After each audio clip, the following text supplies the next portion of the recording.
पूजा graduation कर रही थी और उसे बहुत अच्छे से पता था कि ग्रेजुएशन करते ही उसके माता पिता उसकी शादी कर देंगे। पूजा एक बहुत ही रूढ़िवादी और दबंग परिवार से ताल्लुक़ रखती थी, जहाँ पर बेटियों को 20-21 साल की होते ही उनकी शादी कर दी जाती थी। पूजा को बहुत अच्छे से पता था कि उसकी शादी ऐसे ही किसी घर में होगी जो उसके घर जैसा ही रूढ़िवादी और औरतों को दबाकर रखने वाला होगा, जहाँ उसकी ज़िंदगी अपनी माँ और घर की बाकी औरतों की तरह बर्बाद होनी तय है। और पूजा इन सब से बचना चाहती थी। लेकिन पूजा को पता था उसके पास कोई चारा नहीं है, क्योंकि आगे उसे उसके माँ बाप पढ़ने नहीं देंगे। शादी वह अपने हिसाब से खोजेंगे, जो कि कहीं से भी पूजा के लायक नहीं होगी। लेकिन वह क्या कर सकती थी? नौकरी वह करती नहीं थी, ना ही अभी उसकी पढ़ाई पूरी हुई थी। मजबूर थी वह। पूजा के साथ कॉलेज में ही शिवम भी पढ़ता था और वह पढ़ाई के साथ साथ एसएससी की कोचिंग भी कर रहा था। पढ़ने में होशियार था और उसे यकीन था ग्रेजुएशन पूरा करते ही वह एसएससी का एग्ज़ाम निकाल लेगा और उसकी नौकरी लग जाएगी। पूजा और शिवम एक दूसरे को पसंद करने लगे थे।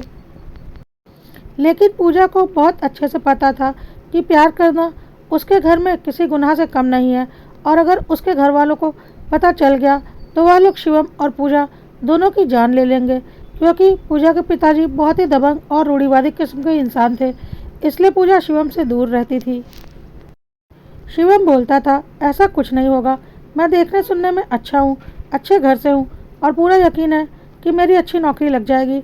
और क्या चाहिए किसी लड़के में? तुम्हारे माँ पिता मुझे तुरंत पसंद कर लेंगे, बस ग्रेजुएशन पूरा होने दो, मेरी नौकरी तो तय है, फिर मैं तुम्हारा हाथ मांगने आऊँगा। पूजा बोलती थी, शिवम मुझसे दूर रहो, मुझे तुमसे प्यार करने की गलती नहीं करनी चाहिए थी, लेकिन अब मैं इस गलती को सुधार लूँगी। तुम मुझसे दूर रहो, नहीं तो तुम्हें नहीं पता मेरे माँ पिताजी कैसे हैं, वह तुम्हारी जान ले लेंगे। बहुत रूढ़िवादी किस्म के लोग हैं और उनकी समझ आज से 100 साल पुरानी है। खैर, शिवम और पूजा का ग्रेजुएशन हो गया और पूजा के घर में पूजा की शादी खोजी जाने लगी। और शिवम ने एसएससी का एग्ज़ाम दे दिया और क्लियर भी कर लिया और उसकी इनकम टैक्स ऑफिसर की पोस्ट पर नौकरी लग गई। शिवम और उसके घर वालों की खुशी का ठिकाना नहीं था और उसने पूजा को किसी तरह से यह खुशखबरी पहुंचा दी।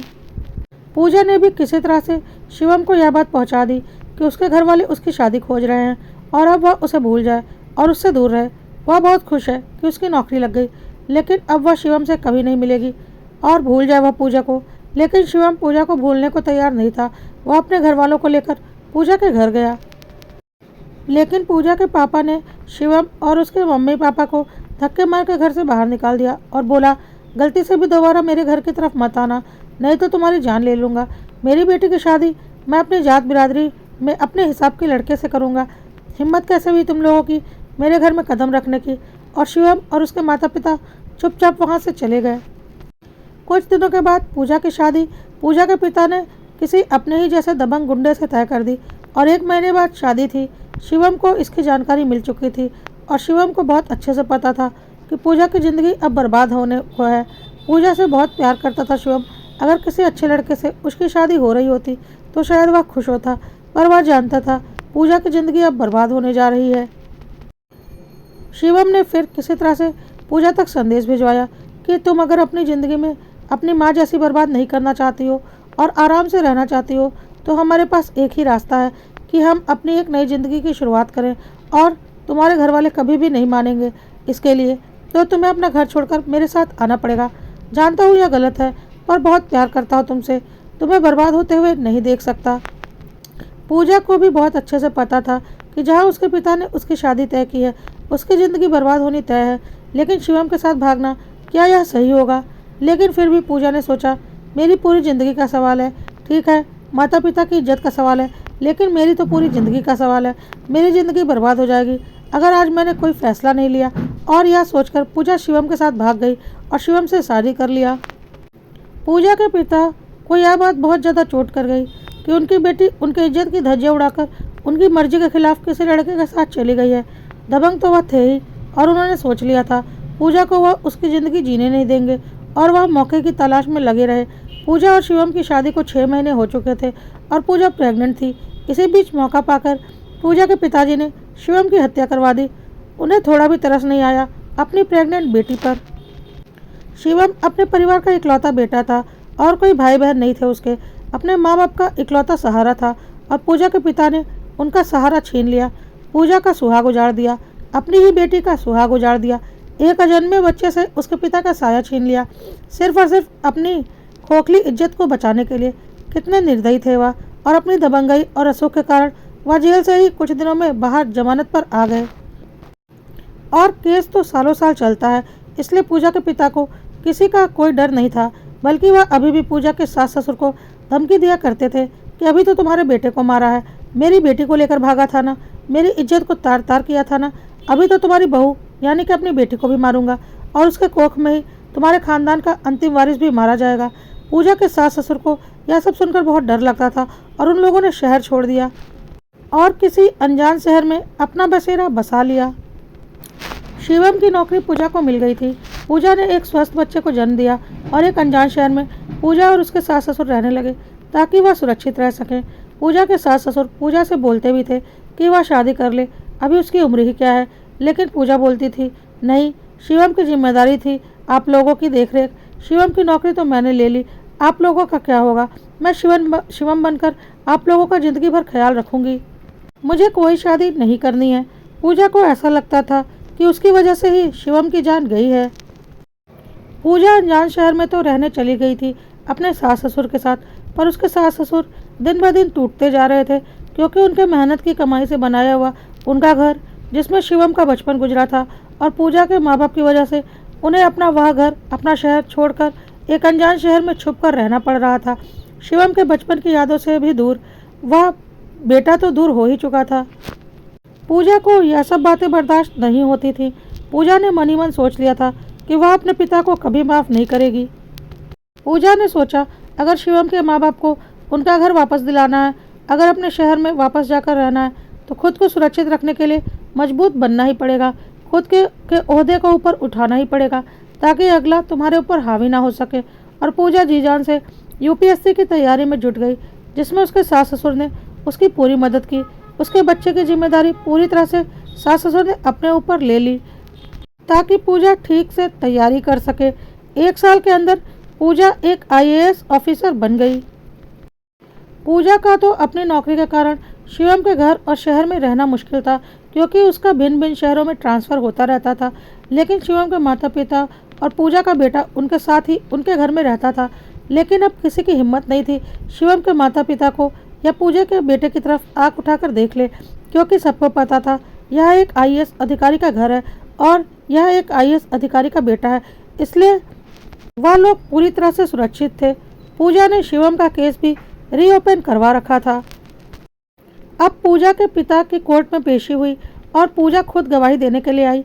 पूजा ने अपनी गवाही में सारे सबूत दिए और सारी बातें बताई। साथ ही साथ पूजा ने यह भी बोला, मैं मानती हूँ मैंने गलती की थी, जिस माता पिता ने पाल पोस कर बड़ा किया था उनकी मर्जी के खिलाफ शादी की, लेकिन क्या इसके लिए उन्हें किसी का जान लेने का हक मिल जाता है?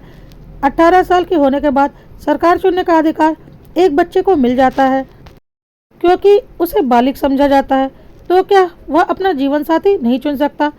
वह बच्चा जो एक सरकार चुन सकता है। जिंदगी बच्चों को गुजारनी होती है, जीवन साथी उनके पसंद का होना चाहिए।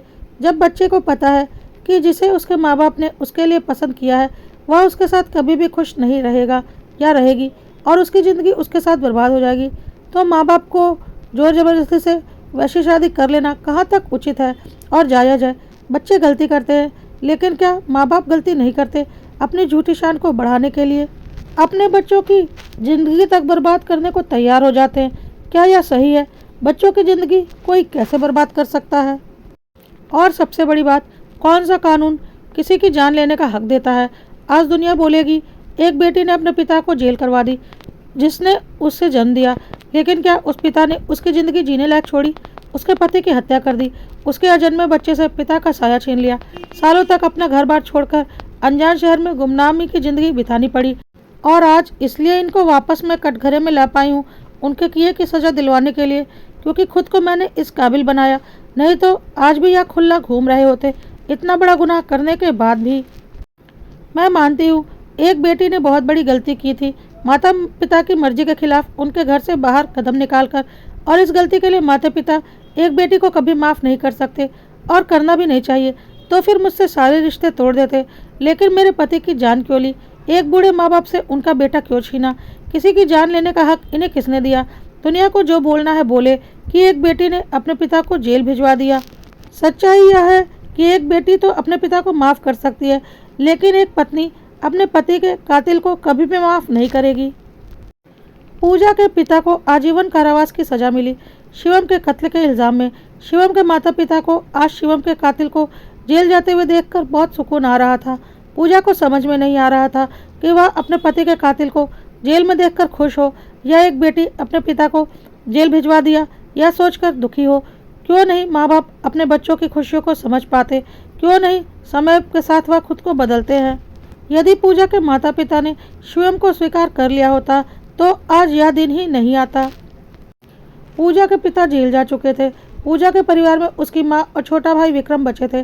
विक्रम ने भी पढ़ाई लिखाई की थी और वह अपने पिता की तरह नहीं था और उसे पूजा के साथ हमदर्दी थी। पूजा की माँ निशब्द थी। उनके लिए बेटी का दुख भी मायने रखता था और पति का भी। समय का पहिया चल रहा था और विक्रम ने भी वही गलती की जो पूजा ने की थी। वह किसी लड़की को भगाकर अपने घर ले आया, लेकिन अब विक्रम के पिता जेल में थे और उनकी दबंगई जा चुकी थी। पर लड़की के घर वाले बहुत ही दबंग किस्म के थे। अब विक्रम की माँ को डर लगने लगा कहीं वह अपने बेटे को खो ना दे। उसका पति भी नहीं था कि वह अपने बेटे के लिए कुछ कर पाता। हार कर माँ ने पूजा को फ़ोन लगाया। इतने दिनों के बाद माँ की आवाज़ सुनकर पूजा की आंखों से आंसू आ गए। पूछा, माँ तुम कैसी हो? मानती हूँ मैंने बहुत बड़ी गलती की थी, लेकिन पिताजी ने भी तो कुछ कम नहीं किया था। मेरी ज़िंदगी बर्बाद कर दी। मैं अपने पति के साथ सिर्फ 6 महीने बिता पाई थी। माँ ने बोला, मैं तेरा दर्द समझती हूँ, लेकिन अब मैं उस दर्द से गुजरना नहीं चाहती। तू ही मेरी मदद कर सकती है। पूजा ने पूछा, क्या हुआ? तो पूजा की माँ ने सारी बात बता दी और बोला, तेरे छोटे भाई विक्रम की जान को भी अब शिवम की जान की तरह खतरा है और मैं नहीं चाहती जिस दर्द से तू और तेरे सास ससुर गुजरे हैं उस दर्द से मैं और मेरी बहू भी गुजरे। तू आज बहुत अच्छी जगह पर है और अपने भाई की मदद कर सकती है। तेरा छोटा भाई है। पूजा ने बोला, माँ यह तुम कैसी बातें कर रही हो? विक्रम तो मेरा छोटा भाई है और मैं उसके लिए सब कुछ करूँगी जो एक बड़ी बहन को करना चाहिए। लेकिन अगर वह मेरा भाई नहीं भी होता तो भी मैं उसके लिए कदम आगे बढ़ाती, क्योंकि अब यह मेरी जिम्मेदारी है। पूजा ने तुरंत ही शहर के एसपी को फ़ोन करके सारी बातें बताई और कार्यवाही करने को कहा। एसपी ने तुरंत ही उस एरिया के पुलिस इंचार्ज को फ़ोन किया, जो कि विक्रम के ससुराल में जाकर उन लोगों को अच्छे से समझा कर आ गए और उन लोगों को यह बात भी समझ में आ गई कि विक्रम की बड़ी बहन एक आईएएस ऑफिसर है और अगर विक्रम को कुछ भी हुआ तो उन लोगों की खैर नहीं।